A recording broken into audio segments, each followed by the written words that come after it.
Okay, let's be real.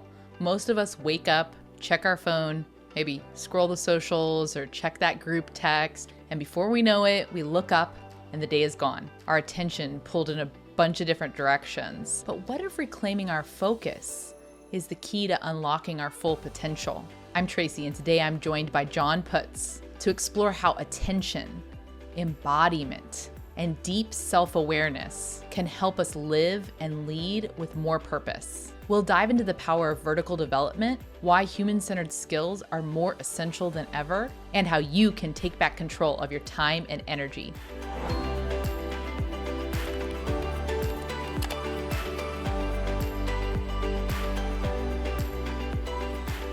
John, welcome. I'm so excited to be connected in this way.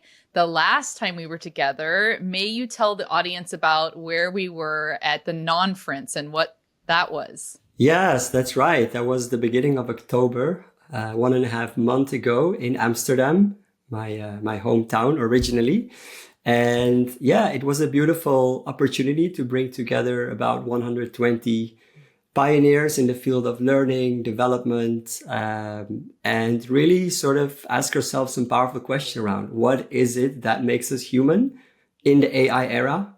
What is it that we can really step into even more now that many of the things that we are doing will be done better by AI soon? And it was beautiful. There was so much engagement, so much openness, vulnerability. We were dancing, we were moving together, we were sharing openly, vulnerably, co-creating an exciting future of how we can really make the most of our humanity and still tap into the power of technology. And it was indeed a non-frince because the idea of it was that together with 7 others that we were organizing this for almost a year, we wanted to shake up the idea of a conference a little bit, step away from the default lineup of speakers with a full agenda, and move towards something that's a little bit more intentional, facilitated, focusing on connection, on embodiment, on play.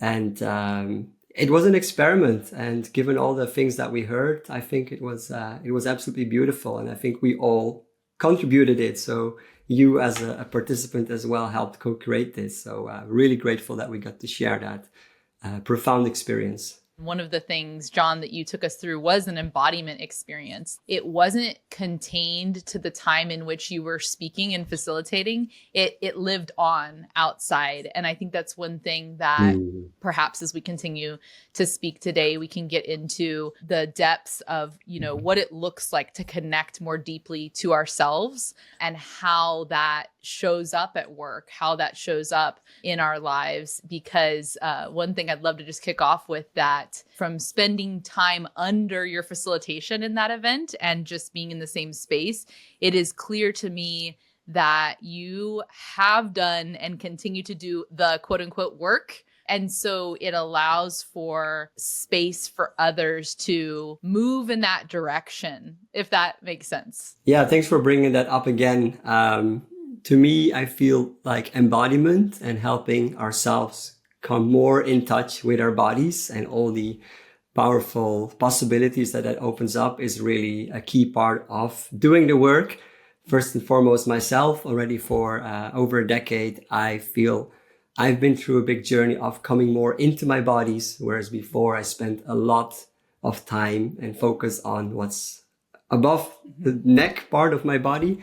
In my head, I used to play high-level chess, so I really developed my mind a lot, but was always very disconnected from my emotions, my body, my feelings, my intuition.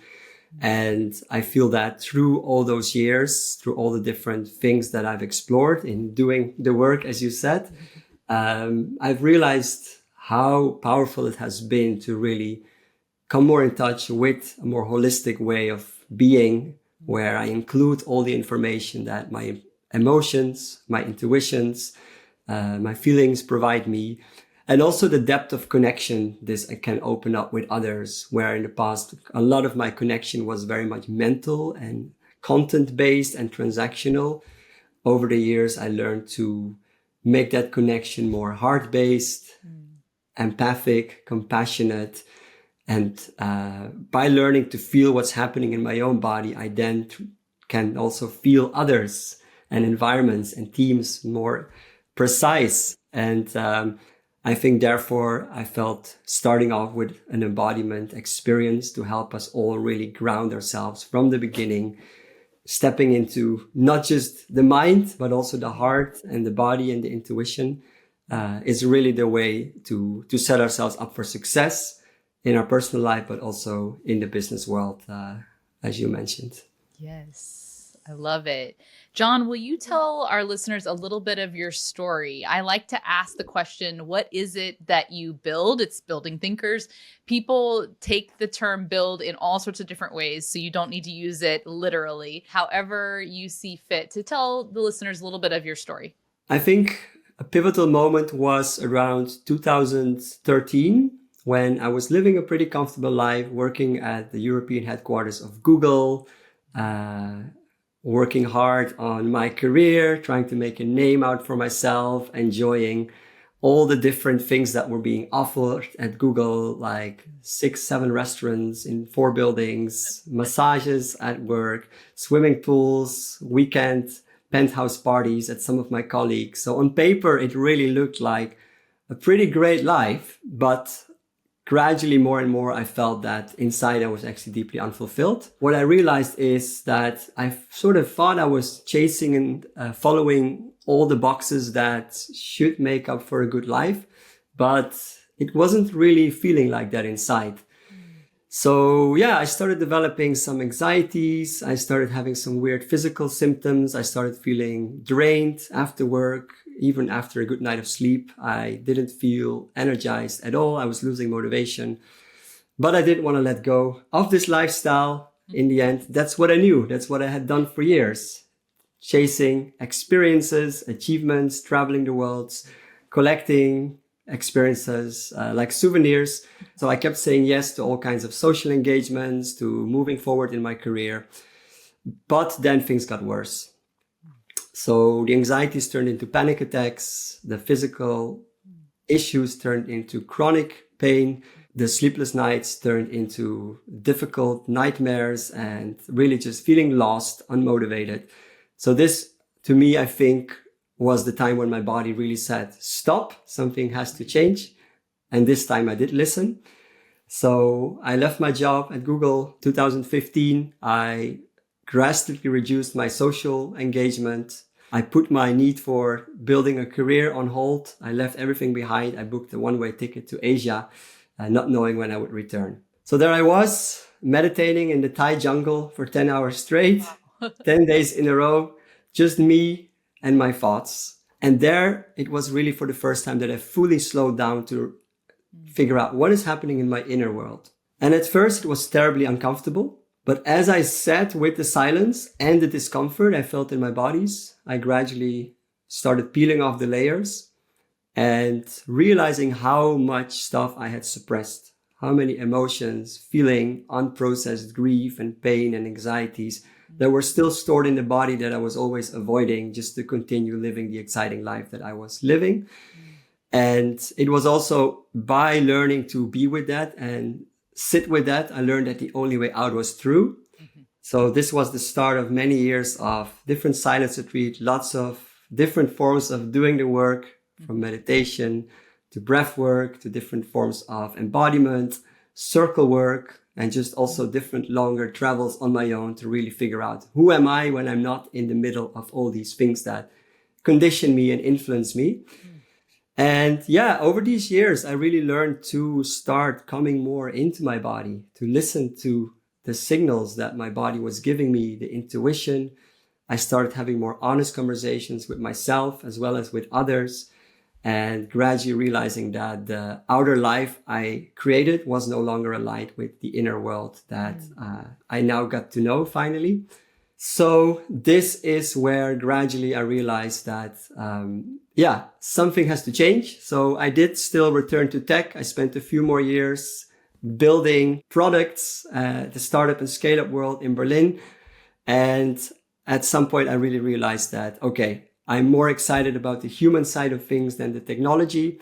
So it was around 2019 when I made the call to really leave my tech career behind, with a lot of uncertainty of how that would look, but with enough clarity and intuition that I knew something inside of me wants me to start focusing more on working with humans, having real and honest conversations, connecting more deeply with myself, helping others connect more deeply with themselves.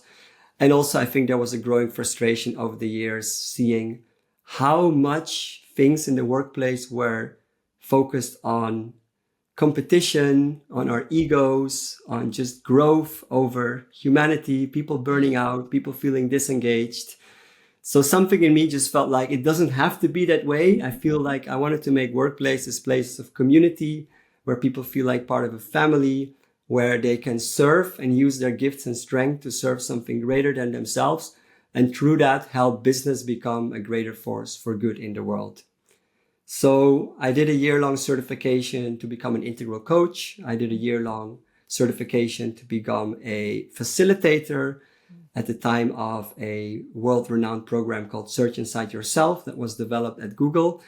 And from that moment, I just started to slowly build this out. So being on my own, starting to offer coaching, workshops, leadership development, team development, helping to redesign some cultures. And yeah, I got more and more alive. I got more and more energized, more and more opportunities started opening up. Yeah, I've been really grateful that over the last 7 years, I've been able to make this into my work and sustainably spend my time having real honest conversations with leaders, with teams, still a lot in the tech industry, really diving into what it is that matters most on an individual level, on a team level, on an organizational level. And through that, contribute my little piece to what I would say is building a world where work is more human, it's more connected, it's more purpose driven, and we're all more connected to ourselves and each other as well. John, thank you so much for sharing your story. That is incredible. And I have a lot more context now to understand that feeling that I could sense of where that comes from. Talk about doing the work. There are like, about 1,000 things in there. The question that I return to time and again. So part of the podcast, we have my 12 favorite problems, or these questions really, that I realized when I did some of my quiet work around my business, I just kept coming back to these in both my professional and personal life. But the one that I would say overarches them all is this idea of how might we activate human potential. But what I think is relevant for today is thinking about the way in which people do that inner work so that they can show up in a certain way and contribute and really flourish. Howard Thurman said, don't ask what the world needs, ask what makes you come alive and go do it. Because what the world needs is people who have come alive. And that quote, I think, puts into words something that I often feel that gives me optimism. Don't get me wrong, there's many, many problems in the world. What gives me hope is this idea, and where I think my piece in this work is to help people find those things. And I work with individuals and organizations and leaders.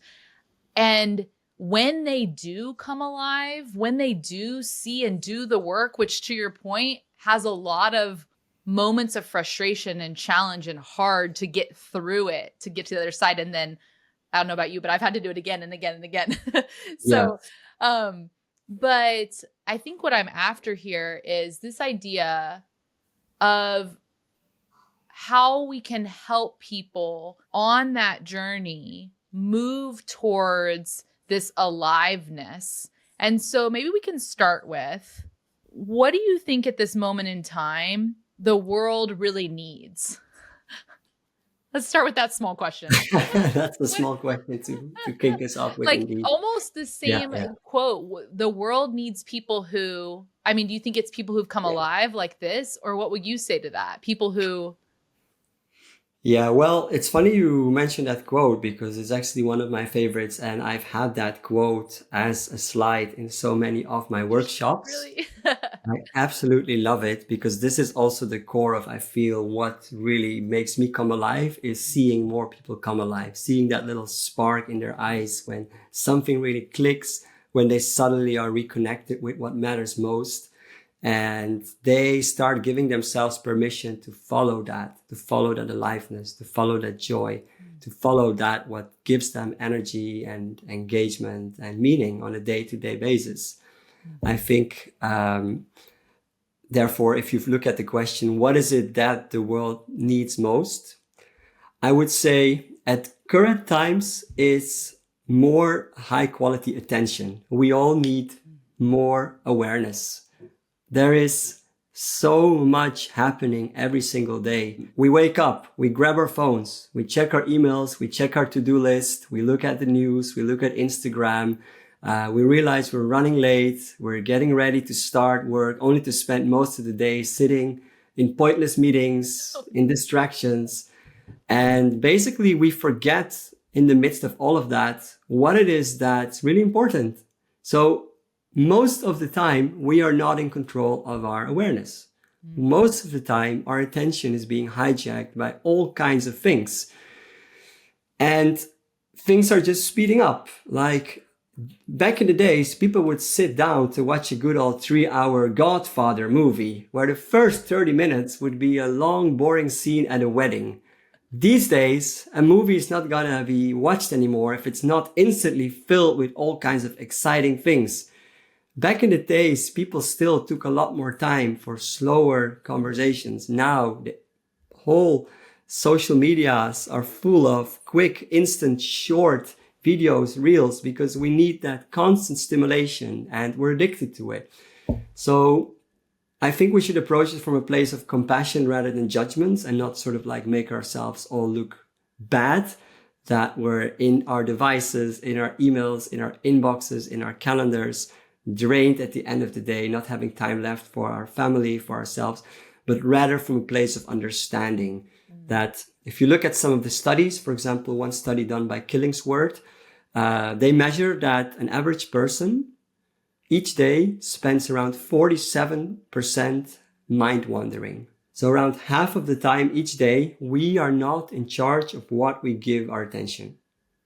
The little precious time and energy and attention that we have each day, half of that is not within our agency. Force of will is limited. We fall back into our old habitual patterns, and a big part of that is simply that we're not in charge half of the time. So what I feel the world needs is people taking more time to take a step out of the always on world, to build in some systems of protections with technology, starting with their devices, continuing with their email, with their to-do list, getting better at setting boundaries to requests from others, especially in the work world. So many people are afraid of saying no and they overwhelm themselves. Quality of attention is really where it starts, which is, as I said, partially through building systems, turning off notifications, limiting the amount of times per day you can check your email, doing things in your calendar like going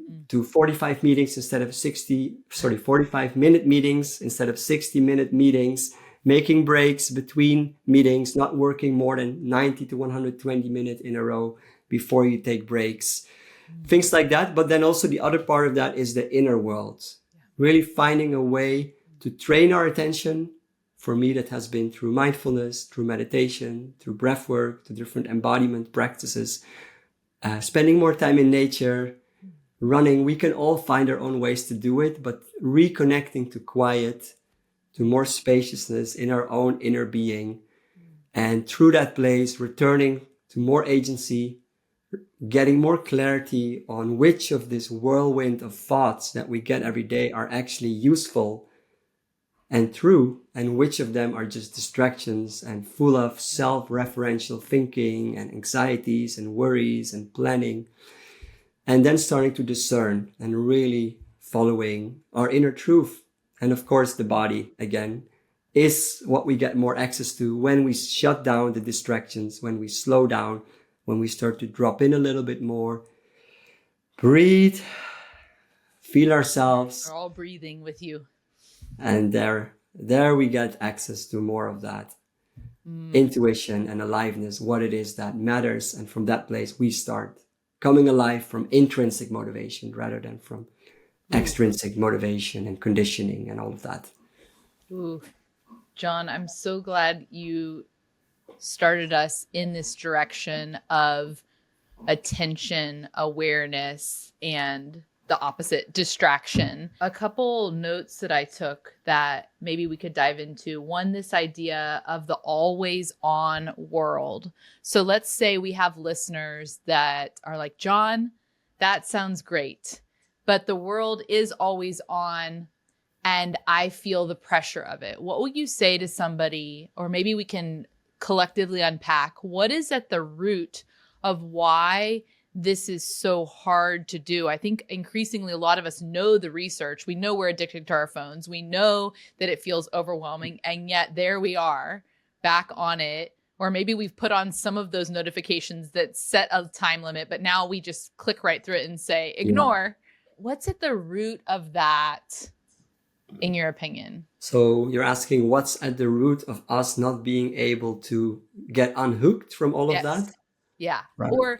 And maybe I'm curious about what's the fear of somebody saying, I get it, John, I want to do that, but I'm afraid to do that, if that makes sense. Right. So I think this can have different reasons why people are afraid to do it. I definitely can relate to what I experienced as my fear for many years, which was FOMO, fear of missing out. Well, you're an Enneagram 7. Yes. Makes sense. Yes. So that's on point. So yeah, the Enneagram 7 is sort of the way how I sort of can best describe my personality, my programming. And a big part of that is sort of like always being on the lookout for all the exciting experiences, people, places, possibilities, connections. And being connected to this always on world feels like it gives me sort of more awareness of all the different things out there. And when I'm aware of everything, I'll make sure I will not miss out on the most exciting things within that. And of course, there's the different Enneagram types that might have a slightly different motivation for sort of staying hooked to all these different things. And that's why I think using a lens like the Enneagram also sort of like connects more specifically to each person's individual motivation for staying connected. Like some people, for example, are terrible at conflict. They hate any form of disconnection. They want harmony, I guess. Would that be a 9? Type 9? Yes, 9? There you go. So I'm a 3, and by using this lens, I recognize that one of I think I even shared this maybe, or before we started recording, is this feeling of I'm somehow behind if I'm not keeping up. And for me, it's not as much in the social space, but more in the workspace of, there's this thing I haven't written about yet. I have this idea. I always have, I'm looking around here because I have a lot of the ideas up on the walls. I have some quotes over here, but I have a lot of dreams, a lot of ideas, a lot of goals. I love goals. And there is the Enneagram 3 is very defined by, when we're not careful, what we do instead of who we are. The wound is that you're loved for what you do and not who you are. And so that's where I have to be very aware and release some of it's a different form of FOMO in a way. It's maybe this hooked into a form of affirmation and a form of accolade and a form of I'm doing good. Like somebody tell me I'm doing good and I keep going, So I think that's what stepping away and being in the quiet and being like a practice of solitude has been really important for me in journaling and reflection. And my forms of spiritual practice have been really key for me to just sit and be without the external affirmation or the external likes and things of that nature. So that lens helped me to see that. Yeah, I totally hear you. And I have pieces of 3 inside myself. Like in the end, we have all these 9 types in us. I always like to compare it with having 9 pairs of jeans,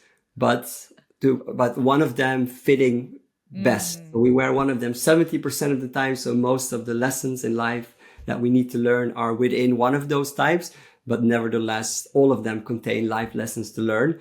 And therefore, yeah, I think a big part of it is understanding ourselves better, for example, through a beautiful lens like the Enneagram, and then understanding that deeper motivation that is driving so many of our actions. As I said, from the 7, it's having all the experience of the world. For the 3, it's achieving whatever they can, looking good, being better than others, and sort of therefore never being able to close their laptops in the evening and just finally enjoy being, and also appreciating themselves when they are being and not just doing. And then, yeah, for the 9, as we talked about, they just really don't want conflict. So they will just not say no. They will keep filling up their calendars and their social engagements, and they're overwhelmed. So I think we all have a slightly different programming and therefore motivation. But if there's one thing I could try to sort of portray that connects all of them, is that we have this concept called neuroplasticity that I'm sure you're familiar with, yes. Which means that what we do and what we pay attention to and what we think about literally changes the structure and the function of our brains. Mm-hmm. So it's basically that the more often we do something, the more those neurons in our brains fire and therefore wire together. And that strengthens and strengthens and strengthens. And that becomes a stronger and stronger habit with the day. So the more we have made unconscious choices to check that notification or to check that app that we know we regret afterwards, the harder it gets to not do it the next time, as that connection strengthens more and more and more. So in order to change that, we really need to do the heavy lifting by starting to make a new choice frequently enough that the old choice becomes overwritten. I like to compare it with like a little pathway in the forest that is often used by people and therefore slowly start to take shape. The leaves are being squashed and a little path actually forms. And then in order to change that, we need to start choosing a different path in the same forest so that gradually that one becomes more defined. And the other paths slowly start getting less used. Leaves might fall over it again, might cover it. And that's how we have created a new pathway. And that's an analogy for us having created a new habit, a new neural pathway in our brain. That's that new choice, which is not checking that notification, not opening that app for 30 minutes each day, not mindlessly checking our email 20 times a day, but doing it only limited to 3 times a day, for example. And this is therefore the challenge we're up against. Deeply rooted habits that simply require a lot of time and small repetitions of a new choice before that solidifies.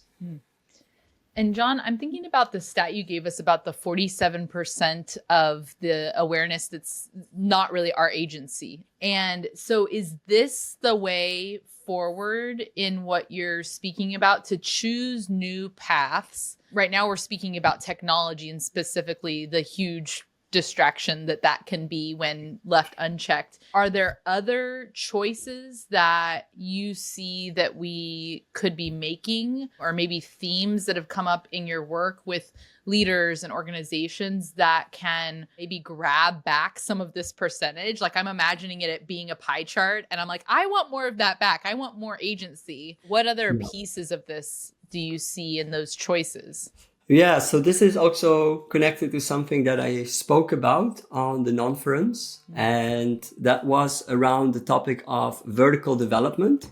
A lot of the ways that we try to grow and learn, and also is what I see in the learning and development opportunities I see being offered in many organizations, focuses on horizontal development.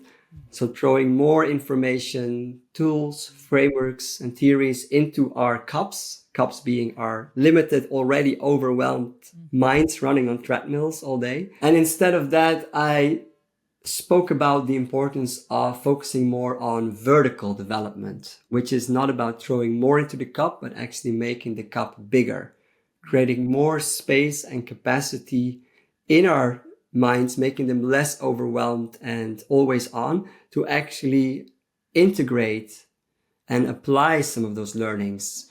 And vertical development is not something that I came up with. It's not something new. There's been many key figures that have really pushed this forward for many years. There's Ken Wilber, the creator of integral theory, who of course has spoken about the different levels of consciousness that humans can go through in order to really grow in a way that, for example, makes us more and more aware each day and move that percentage of 47 more and more down, so that there's a bigger part of our day that we are not distracted. There is others like Abraham Maslow, which we know from the Maslow pyramid. There is Robert Keegan. There is Eric Erikson, which all have created different forms of stages of development, which I would say are all forms of vertical development. So I think what we really need more of is exactly that, vertical development, and really understanding the key human skills that we can develop through that. And we see it in recent studies by the World Economic Forum, for example, who looked at what are the future of work skills for the next 5 to 10 years. And we see that even in the midst of the AI times, 6 of 10 of them are still human-centered. So things like leadership, social influence, self-awareness, curiosity, a learning mindset, motivation, self-awareness, empathy. And those are all human vertical skills that we can only get as we deepen our awareness of ourselves, as we move through the stages, as we train our attention, to come more online and give us more agency of what are we actually doing each day with our time, with our choices, with our energy. It almost always comes up when I'm talking about skills like those that you mentioned, from that the World Economic Forum identified, these skills: leadership, social influence, resilience, agility, empathy. There are times when in the past, perhaps, I think this is changing, but when they're thought of as almost an afterthought, it's an add-on. They even used to be called soft skills. Sometimes they're still called that. You know, there's a move towards durable skills and some things like that. What do you say to people that are not yet fully understanding how important maybe the individual vertical work is to the larger organizational goals? Maybe we can start there. Yeah, fantastic. So I think one modality that has really helped me to better understand how to do that in a skillful way is actually the Search Inside Yourself program, which is, as I mentioned earlier briefly, a program that was developed at Google a bit over 10 years ago, where they brought together world experts in the field of mindfulness, emotional intelligence, neuroscience, and leadership, and tried to put something together very much connected to this form of searching inside yourself, becoming more aware of ourselves, developing vertically, and where they wanted to do it in a way that even the most skeptical engineers at Google would open up to it. And of course, I have a technical background. I worked a lot in these environments. I was a product manager myself. So I know that we really appreciate this technical science-driven lens in the workplace. And I think for good reason, because there's a lot of value in that. But we need to balance it, in my experience, more with also that other side. And therefore, I think what I love about Search Inside Yourself is that all the different practices in that program are backed by studies. So studies that exactly show what happens when we engage with, for example, a meditation exercise for a couple of weeks. What actually happens in the brain? So they would literally do studies where they put people under an MRI scanner that have practiced for these 4 weeks, for example, and they would compare that to people that have not. And they would see that there is changes in which regions in the brain get activated. So there is parts of the brain that activate when we're in a mind-wandering state. This is also called the default mode network. And there's the parts of the brain that are associated with direct attentional control. And we see a significant increase in those regions of the brain that allow us to directly control our attention compared to the groups that didn't go through these practices. So what gives me hope is that it's not just something that we need to just believe and therefore open up to, even if we're skeptical, but that we can trust the science, that there is really solid practices out there, some of them very much connected to the ancient contemplative wisdom traditions that have done this for centuries. But there are now more and more coming into the workplace in a normalized way, of course, starting usually with the West Coast in the US and then maybe some of the more progressive countries in Europe, but now picking up broader. So I would really say that if we feel that we are having some of these struggles, if we are lost in the midst of everyday's busyness and distractions, that there are practices out there and that there's lots of studies that have shown that they actually work and they actually get us to more and more control of our attention. One of the sentence stems that our listeners often find helpful for synthesizing some of the things that we talk about is, in this topic, we're talking about human potential. We're talking about specifically, we're narrowing really in on attention and the value of that control of our attention as a piece of this human potential and what that unlocks. And so as we've been talking about these things, what might you say if someone said, if only people knew when it comes to this topic? What do people overcomplicate? And if only people knew, if you could share with them, what might you say? I think part of it is connected to this statistic we've been looking at, actually, that almost half of the time we are not in control. I think often when I do some of these leadership programs, people are really struck by this. Like we all think we have free will, we're fully in control of everything. But when we are confronted with the fact that half of the time we are not actually choosing our actions, we are running on a subconscious mind, on autopilot. I think that awareness in itself really can be a strong activator for us to start thinking, okay, what is it that I can start doing different to actually have more agency over my time? And connected to that, what else I would say to the question, if only people knew, is that if only people knew that 95% of all the thoughts coming into your mind each day is actually not true, it's false, it's not helpful. In fact, it's harmful often to ourselves and others. And only 5% of them are actually true, useful, and should be acted upon, then I think we would really question ourselves twice for so many of the choices that we make that are often bringing ourselves into trouble. I like to connect this to a quote from Gandhi, who said that your beliefs become your thoughts. Your thoughts then become your words. Your words become your actions. Your actions become your habits. Your habits, because you keep expressing those habits, become therefore your values, because you value what you do most. And then your values is then what turns into your destiny.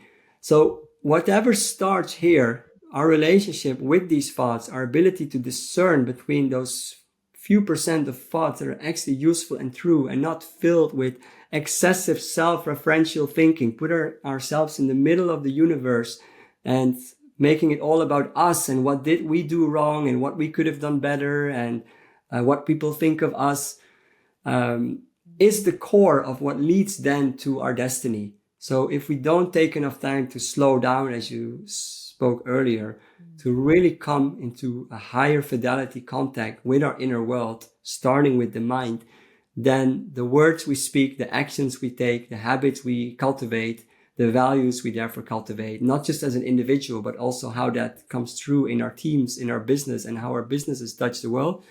This is how we shape the world together. So if we only knew how much of the problems are created by just not paying enough attention to the source, the root of all the stuff that follows, we really miss out on a huge opportunity to create a pretty magical existence and workplaces together. Wow.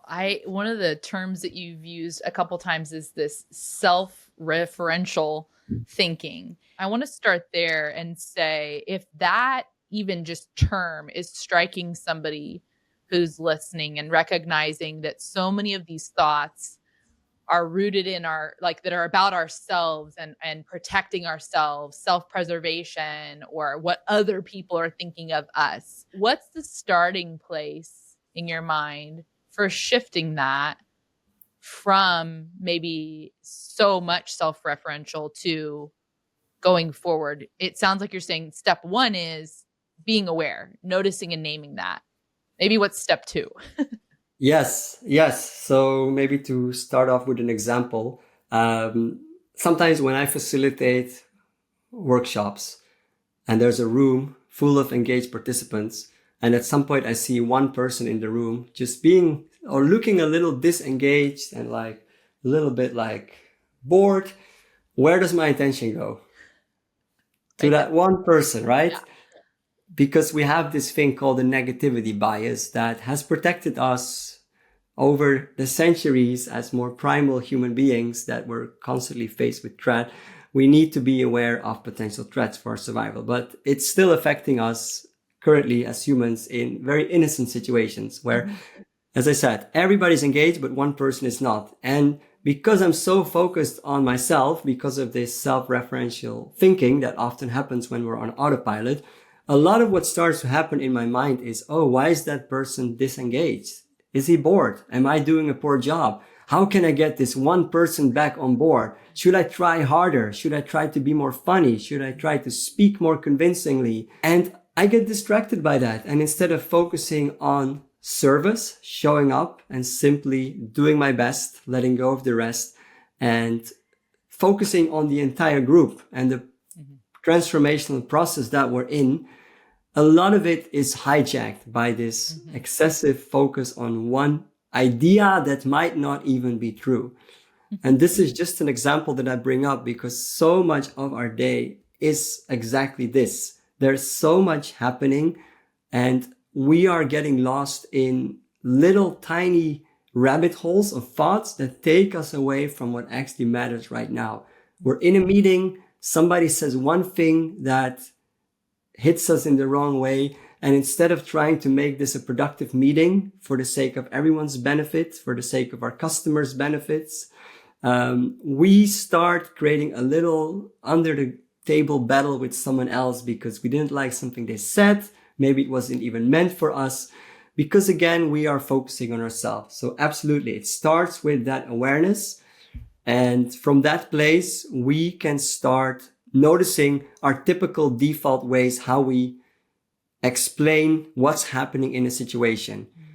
From that place, which often we can get to through taking a breath, through actually pausing for a moment, to noticing where our mind is going and bringing it back, to start to actually notice and reflect on what is exactly happening in this moment.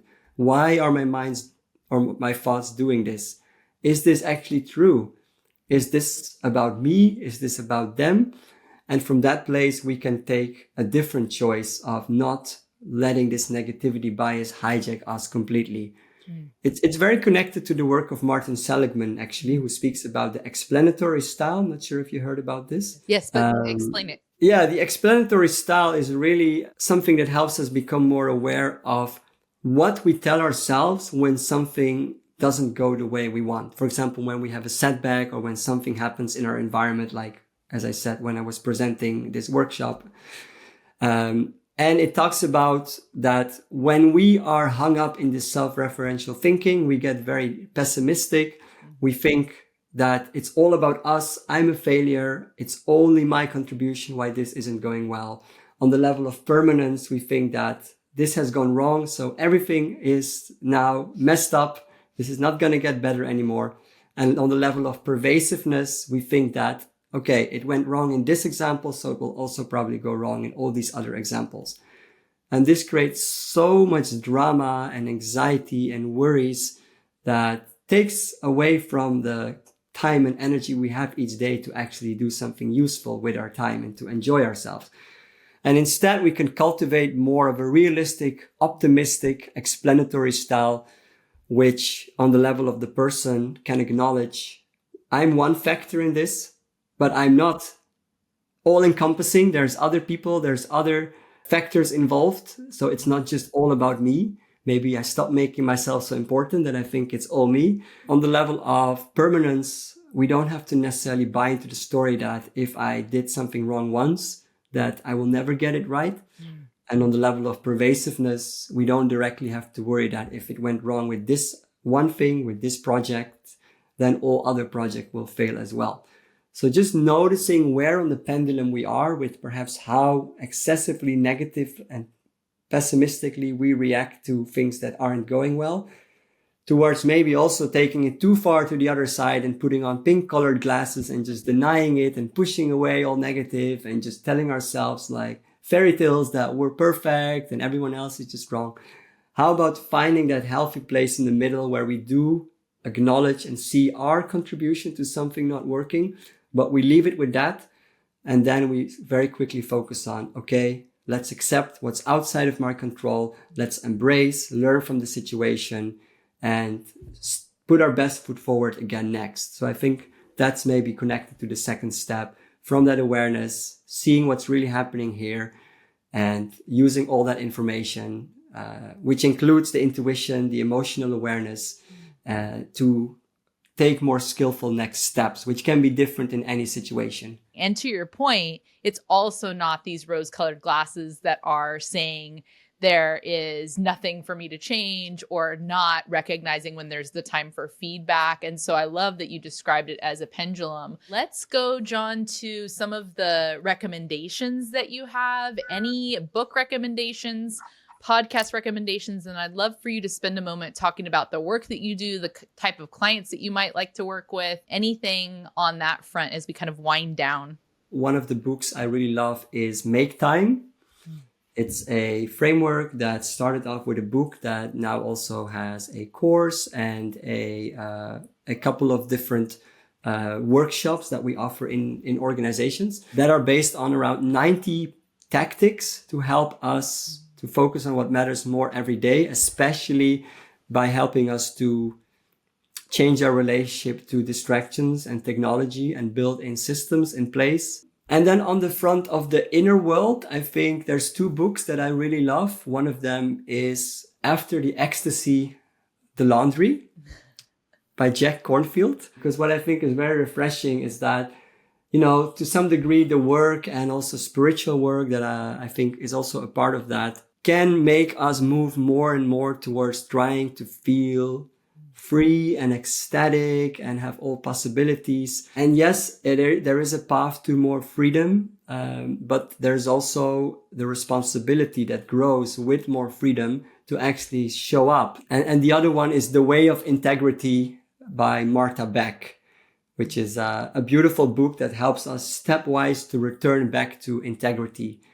Really step by step acknowledging and becoming aware of the different parts of our life where we are out of integrity, whether it's a piece of tension or conflict that we hold with somebody that isn't resolved, that doesn't allow us to fully feel peace in our day, or the lack of integrity with ourselves, where we are saying yes to things that we actually are a no to, and we drain our energies.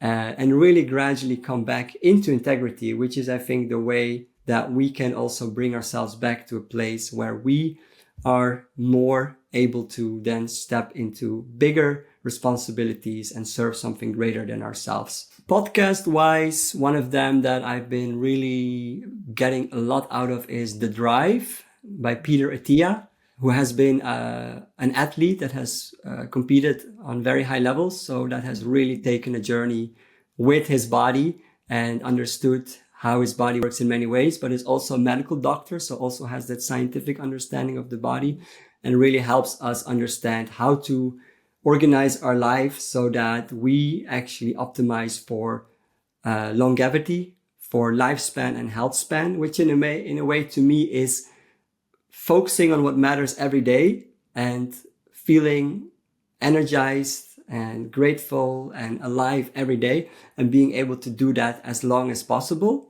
The other one is the Making Sense podcast by Sam Harris, who I think really helps us understand on a more precise level what's happening out there in the world and how that impacts us, because we are, of course, very much also a part of a social web of others, this world, and really making sense what's happening, and our position of that, connected to that, helps us to sort of like navigate the complex world that we're living in more effectively.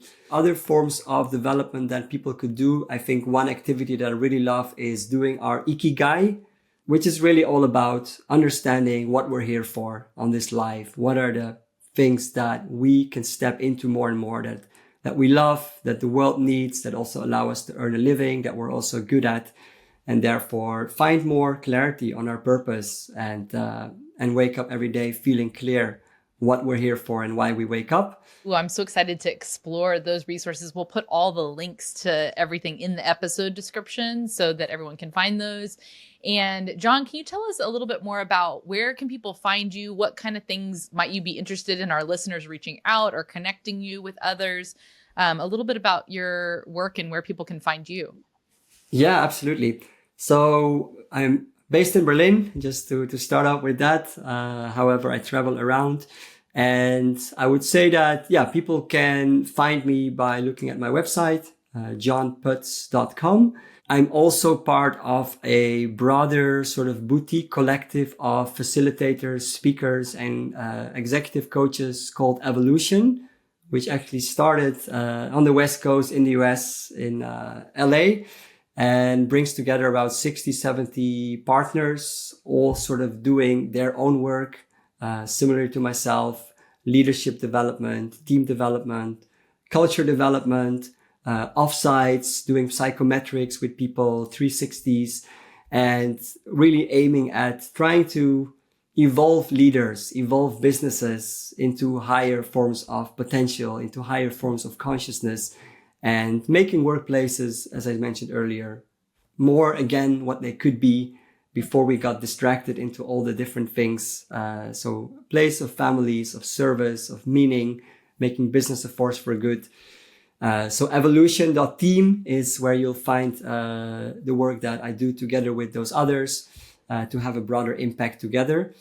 And yeah, they can, of course, reach out to me on LinkedIn if they resonate with this work, if they want some support or just a soundboard of someone to help understand what I've learned over 7 years of working with organizations like Google, L'Oreal, Vinted, PVC, Foodora, Get Your Guide, and many more different startups and scale-ups. Yeah, just really happy to be in that conversation, play a role whenever there's a situation that requires some support on some of these topics that we talked about.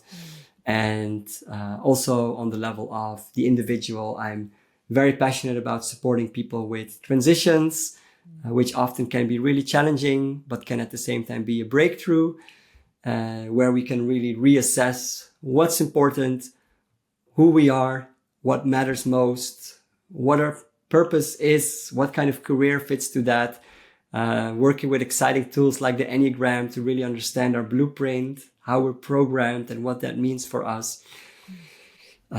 So maybe, yeah, that's a couple of things I would say that I focus on. And the final thing I would say is I also do talks. I try to spark, I try to inspire, I try to motivate and help us, connect more to ourselves and ignite sort of that beauty and potential that is inside in all of us that wants to come out. So helping audiences to sort of like have a powerful start at a conference or a summit or an event or leadership summit is something that I also love to do, so they can also connect on topics like that. John, thank you so much for your time. And I know you plan your time very intentionally from this conversation. So I appreciate that you shared it with us and our listeners. And I can't wait to hear the takeaways that everyone has from this powerful conversation. So thank you so much. And I look forward to staying connected. Thank you. It's been a joy to be part of this conversation. I feel really energized. I feel enlivened. I feel we have so many connecting dots. I hope we'll get more time to explore those in the future. So lots of gratitude for having me, and hopefully the listeners will find some value in this indeed. Thanks so much for listening to the Building Thinkers podcast. Don't forget to subscribe and share with your friends. And if you enjoyed what you heard, please leave a podcast rating and review. That helps more listeners find us in the world of podcasting algorithms. You can find out more about my learning and development strategy services at buildingthinkers.com. And remember, there's no limit to what you can learn.